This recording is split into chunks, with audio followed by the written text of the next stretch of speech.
नमस्कार. संस्कार चौमायेची and blog चॅनलमध्ये सर्वांचे स्वागत आहे. आज मी तुम्हाला चंद्रपूरची मटण रस्सा स्पेशल मटण रस्सा दाखवणार आहे. चला आपण सुरुवात करूया. सर्वात प्रथम आपण कुकरमध्ये तेल घालूयात. त्यानंतर 2 तेजपत्ताची पानं घालूयात. त्यानंतर आपण हे बघा मी सगळे मसाले लिहून दिलेले आहेत ते घालूयात आणि एखादा मिनिटभर फिरवून घ्यायचा आहे. एक कांदासुद्धा ॲड केलेला आहे, तो फ्राय करून घ्यायचा आहे. बघू शकता थोडासा फ्राय करून एखादा मिनिटभर फ्राय करून घ्यायचा आहे. त्यानंतर आपण 2 चमचे अद्रक लसूणची पेस्ट ॲड करायची आहे आणि अद्रक लसूण पेस्टसुद्धा तेल सुटेपर्यंत आपल्याला फ्राय करत राहायचे आहे. हे बघा तेल सुटलेलं आहे. आता आपण त्यामध्ये मटण ॲड करूयात. मटण अगदी स्वच्छ धुवून घेतलेलं आहे आणि आता आपण अद्रक लसूण पेस्टमध्ये मटण ॲड करून घेतलेलं आहे. एखादा मिनिटभर आपण मिक्स करून घ्यायचं आहे आणि एखादा मिनिटभर मिक्स केल्यानंतर पुन्हा आपण त्यामध्ये हळद टाकणार आहोत 1 चमचा आणि मीठ 1 चमचा ॲड केलेला आहे. त्यानंतर आपण पुन्हा एखादा मिनिटभर मिक्स करून घ्यायचं आहे, म्हणजेच मीठ आणि हळद सगळीकडे लागल्या गेलं पाहिजे. मूठभर आपण कोथिंबीर ॲड करून घेतलेली आहे, तीसुद्धा फिरवून घेतलेली आहे आणि बिना पाणी घालता आपण झाकण बंद केलेलं आहे. अजिबात पाणी घातलेले नाही. इकडे चमचाभर तेल घालून आपण त्यामध्ये कांदा भाजून घेतलेला आहे. बघू शकता या प्रकारे असा कलर कांद्याचा झाला पाहिजे. कांदा आपण काढून घेत आहोत आणि त्यानंतर पुन्हा आपण चमचाभर तेल घालून त्यामध्ये सुकं खोबरं जे किसून घेतलेलं होतं आणि 2-4 लसूण पाकळ्या होत्या ते आपण छानपैकी असं फ्राय करून घ्यायचं आहे, म्हणजेच कलर बदली झालेला आहे आणि आता आपण काढून घेऊयात.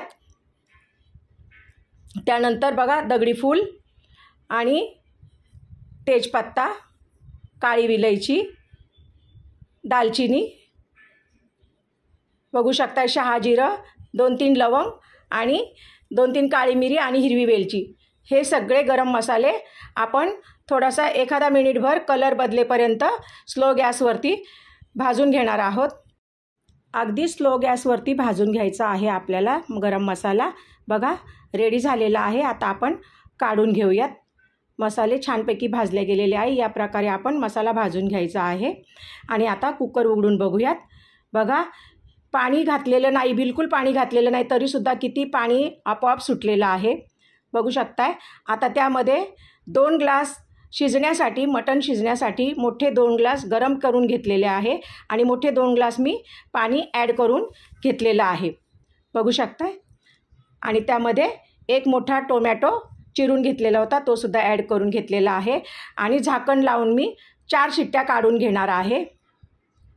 त्यानंतर बघा भाजलेला मसाला आपण मिक्सरला लावून घेऊयात, म्हणजेच बारीक करून घेऊयात.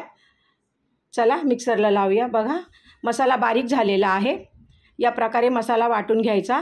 बघूया आता आपण मटण शिजलं की नाही आपण चेक करूया. वाव, मस्त छानच शिजलेलं आहे.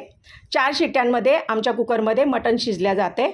आपण चेक करून बघूया शिजलं की नाही ते. हे पहा आपण चेक करूयात. चला एक पीस बघूया. हो बघा तुकडा निघालेला आहे साईडला, म्हणजेच मटण आपलं शिजलं गेलेलं आहे. चला आपण एका पॅनमध्ये तुम्हाला जेवढं हवं असेल तेवढं तेल घालू शकताय. त्यामध्ये आपण कढीपत्ता घातलेला आहे. त्यानंतर वाटून घेतलेला मसाला ॲड करून घेतलेला आहे आणि 1 किंवा 2 मिनटं फिरवत राहायचं आहे. मीडियम गॅस करायचा. त्यामध्ये बघा आता आपण हे मोठे 2 टोमॅटो होते त्याची प्युरी बनवून घेतलेली आहे, तीसुद्धा ॲड करून घ्यायची आणि तीसुद्धा 2-1 मिनिटभर आपण तेल सुटेपर्यंत फिरवून घ्यायची आहे. आता झाकण लावूया. आपण एखादा मिनिटभर झाकण लावूया, तेल सुटेपर्यंत बघूयात. हे पहा छानपैकी आपला मसाला रेडी झालेला आहे आणि तेलही सुटलेलं आहे. आता त्यामध्ये घरगुती मसाला आपण मोठा 1 चमचा ॲड करून घेतलेला आहे. एखादा मिनिटभर पुन्हा मसाला मिक्स करून घ्यायचा आणि पुन्हा आपण एखादा मिनिटभर पुन्हा झाकण लावून ठेवायचं. बघा तेल छानपैकी सुटलेलं आहे. मसाले आपले छानपैकी तेलामध्ये फ्राय झालेले आहे. या स्टेजला आपण शिजवून घेतलेलं मटण मसाल्यांमध्ये ॲड करून घ्यायचं आहे आणि एखादा मिनिटभर मसाल्यांमध्ये मटण मिक्स करून घ्यायचं आणि मिक्सरचं भांडं धुवून घेतलेलं होतं ते पाणीसुद्धा आपण ॲड केलेलं आहे आणि पुन्हा एखादा मिनिटभर फिरवून घ्यायचं आहे, बघू शकताय। आणि आता आपण त्यामध्ये कुकरचे जे मटणाचं पाणी होतं शिजवून घेतलेलं ते सुद्धा आपण ॲड करून घेतलेलं आहे। पुन्हा एखादा मिनिटभर मिक्स करून घ्यायचं आणि चवीनुसार मीठ घालून घ्यायचं आहे आणि हा मटण मसाला आहे पूर्ण पोहे खायचा 1 चमचा टाकलेला आहे आणि मिक्स करून घ्यायचा आहे। लक्षात असू द्या मटण मसाला नंतर 1 चमचा घातलेला आहे आणि अर्धवट झाकण लावायचं आहे म्हणजे छान तरी येते बघा। अर्धवट झाकण लावून उकळी येऊ द्यायची आहे। गॅस मात्र बारीक अगदी बारीक मंद आचेवरती उकळी येऊ द्यायची आहे, कारण मंद आचेवरती जर मटण शिजलं तर खूपच टेस्टी होतं, म्हणून मंद आचेवरती उकळी येऊ द्यायची आणि झाकण मात्र अर्धवट लावायचं आहे। सरते शेवटी आपण कोथिंबीर घालायची आहे। कोथिंबीर भरपूर घाला, खूपच छान मटण होतं। वाव, मस्त, व्हेरी टेस्टी।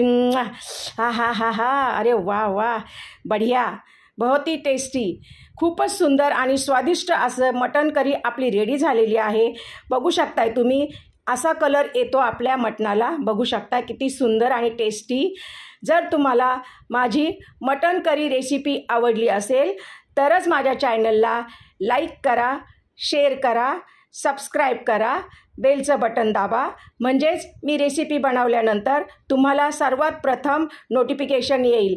थँक्यू, धन्यवाद।